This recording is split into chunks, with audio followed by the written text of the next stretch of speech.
Plaintiff Bobby Collins dated the defendant and lived with her, but he claims her children, who also lived in the home, were extremely disrespectful. Bobby claims he tried to bring some discipline into the home, but he ended up getting arrested and falsely accused of threatening the defendant. He's suing his ex for personal property. Defendant Kim Bailey says when Bobby moved in with her, she had no idea he was an alcoholic and a crackhead. Kim claims she witnessed Bobby smoking crack, and she insists he did assault her and broke 4 of her ribs. She's countersuing for medical bills and emotional distress. Start with you. Well, I've known Kim before I moved into her house for a month and a half. We had a pretty good relationship. Everything was going fine. The only problems we had was with her kids in the house, stuff that was going on, disrespectful, stuff like that. Kimberly had a problem with it also. Like what? Daughters cursing out, doing all kind of crazy stuff around the house. Like what? Hitting her, cursing out, stuff Any like. Any reasons? Just her daughter had a big drinking problem also. All right, and she just be sitting there and just haul off and slap her? No.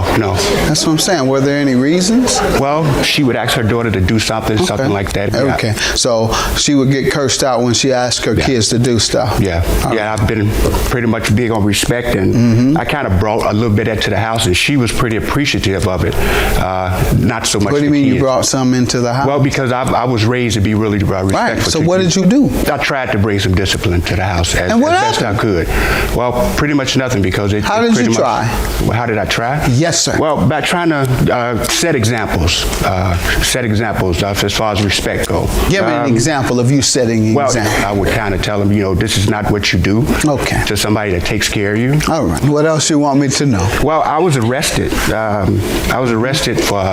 woke up one morning, police woke me up out of bed. I wasn't told what I was being arrested for until I got to the police station. It was for terroristic threats. I supposedly threatened to kill her, blow her head off, hurt her kids and things like that. I stayed at the police. Did you tell them you were just trying to bring some discipline into the house? No. Oh. No. What did you tell them? What did I tell who? The police who took you to jail. Well, I told them the things that the police said that I didn't do. Okay, so you told them you didn't do it. Well, and they investigated, and I was released. I wasn't charged. All right, and after you were released, did you have a conversation with her about it? No, I haven't. Okay, why do you think she did that? She kind of thought that I was moving in with somebody else, that I was talking to another woman. Okay, jealousy?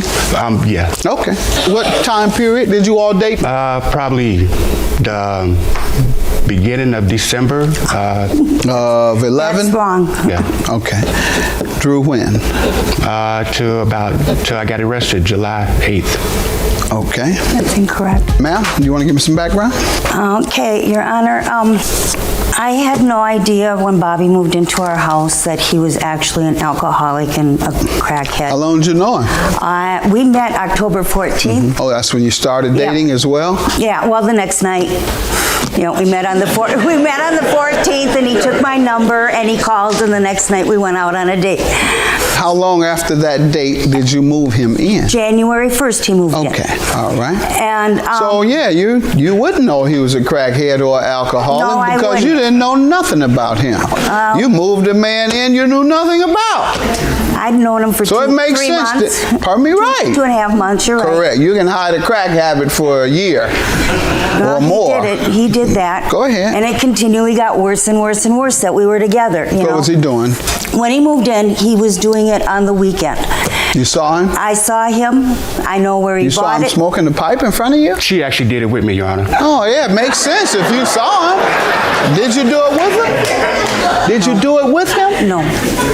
You just stood there and watched him and said... He would roll it into a cigarette. And then he burnt candles to camouflage the scent. Right, but you saw him. He couldn't camouflage something you saw.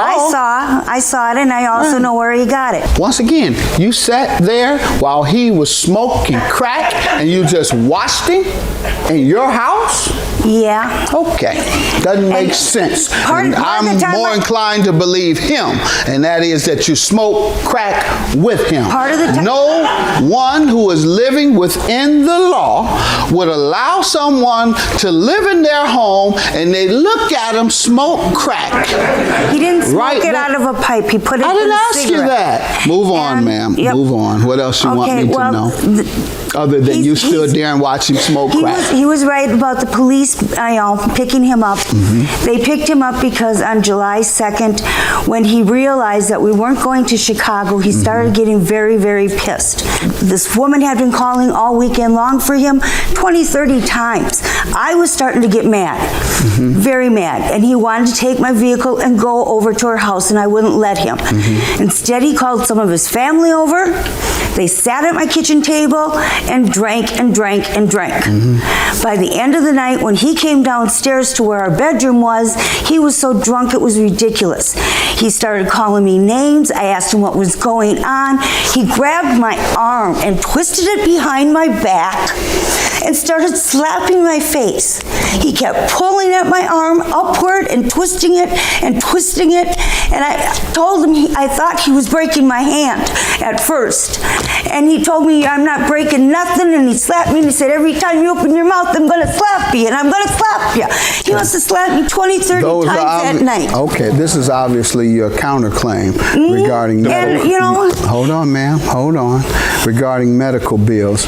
Now, do you have the medical bills with you? Yes, I do, Your Honor. The police also investigated that. The police investigated? And what did they determine? I wasn't charged. You weren't charged? No, with none of the none of the accusations. Oh, well, she's going to show me some pictures. Unless she smacked herself, perhaps. There's no pictures, sir. Okay, she's going to show me medical bills. I have medical papers. Right. And what will it indicate? What happened? What do these indicate? It indicates that he broke 4 of my ribs, rib 1, 2, 3, and 4, and that I was physically abused. I was so scared to call the police because my other family members were there, which he had threatened. Prior to that, he had threatened me by telling me he had a sawed-off shotgun in the house somewhere, and he wouldn't tell me where. That's where the terroristic threat came in. I wanted him arrested for abuse, not terroristic threats. Police also searched the house for weapons. Yes, they searched for it, and they did not find anything. I had a slight black eye, and I had a red mark, but I went into the hospital 2 days later, sir. What caused her rib injury? I can also state what caused her rib injury? She was in a motorcycle accident a year prior to that. She's been going to the hospital for like once a week, once every 2 weeks. For ribs? Yeah. Sir, Well, no, for I was in a motorcycle accident 4 years ago, October 11th. Let's just make this easy. Did you have to go to the hospital in the last year or so for rib injuries? No. I broke 7 bones in my lower back in a motorcycle accident that happened 4.5 years ago. That's what it says. It says pain in the back is what you also reported. I've had whiplash when I was younger, so I do have pain in my upper back. And what he did was just re-irritate it, or I thought. Okay. So I waited 2 days before I went to the hospital. Do you have your police report? Yes, sir. And did they investigate it? Yes, they did. And what did they determine? Well, they filed terroristic threats against him. I also have a restraining order. And he was charged? No, because they didn't find the sawed-off shotgun, and they did not go to the lesser charge of How about the assault? abuse. How about the assault? They didn't go back to the assault. Did you show them this, where he had broken your rib? Yes. And the all of police this? have And a they copy. said, we're not going to charge you? The police had a copy, the district attorney had a copy. I really don't know why. My doctor doesn't know why.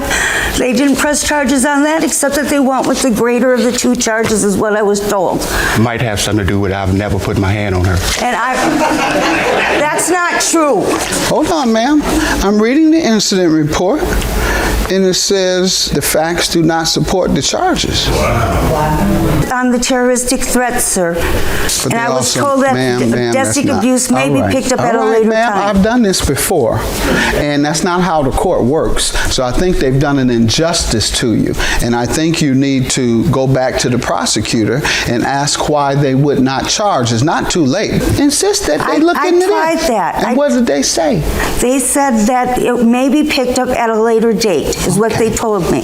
Okay. And what was your response? My response was hysterical. And I wish you'd have taken some pictures. The police didn't take pictures either? Another group of police officers came out later and took 2 pictures, 3 pictures, talked to me, sent me to domestic abuse.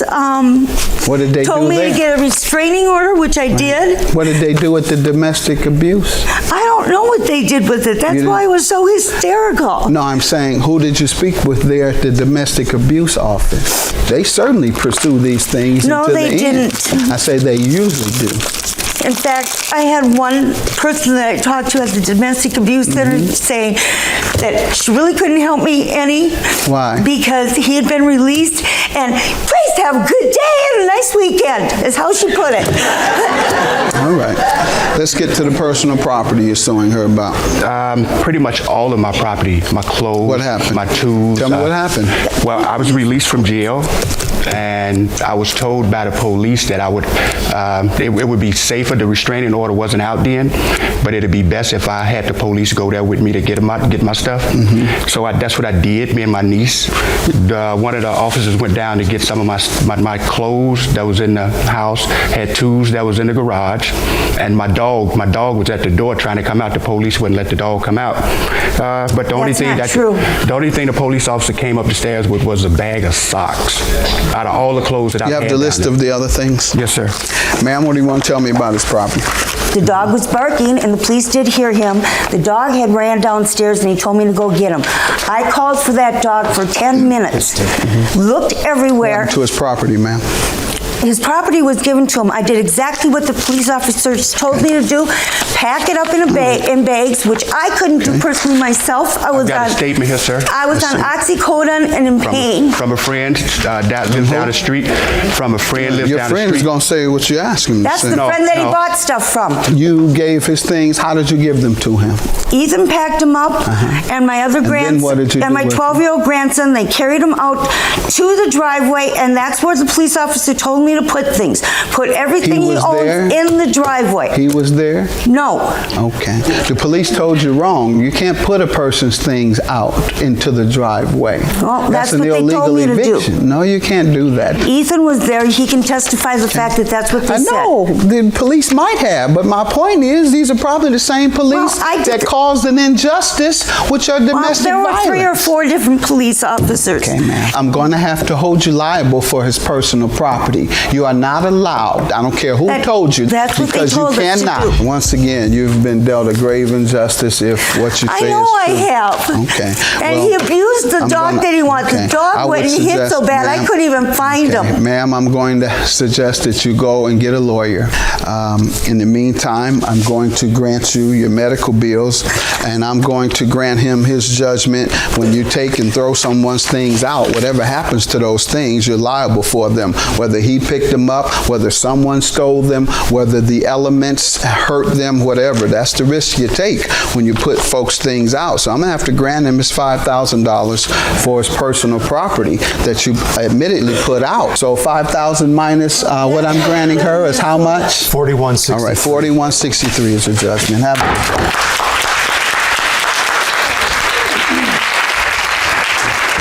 He's a wife beater. He's a Just glad the judge saw that she fabricated a lot of stuff that she accused me of, and glad I got justice.